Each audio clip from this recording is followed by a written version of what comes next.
Hi, my name is Yaguang. I'm assistant professor at the Icahn School of Medicine at Mount Sinai. I'm also a member of the International Society for Environmental Epidemiology.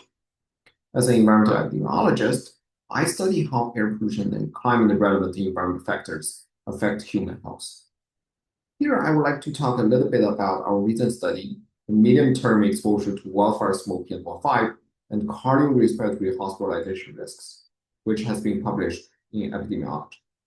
Wildfire activities in the US has grown substantially over the past few decades. This has resulted in significant air pollution emissions, reversing decades of air quality improvements.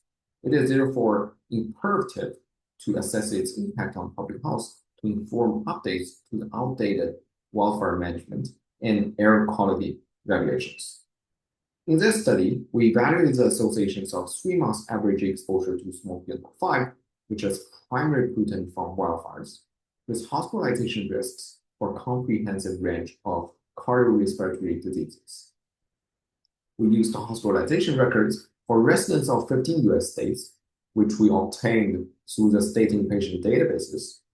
Here we chose a 3-month exposure window because a large wildfire can burn for weeks to a month. And the smoke PM2.5 can remain in the air for an extended period, which keeps the air toxic long after a wildfire has ended.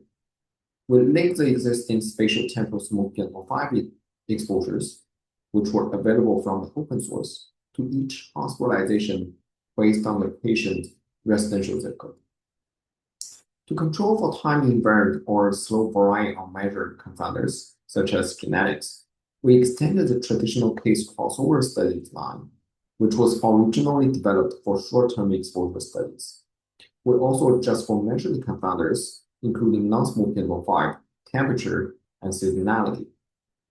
We found that 3 months average exposure to PM2.5 was associated with increased hospitalization risks for various cardiorespiratory conditions, including ischemic heart disease, cerebral vascular disease, arrhythmia, hypertension, other cardiovascular disease, pneumonia, COPD, asthma, and other respiratory disease. Among these, the strongest association was observed for hypertension. The single-month lagged analysis suggested that the effects of smoke PM2.5 would last up to 3 months after the exposure, well beyond the several days that most previous studies have focused on.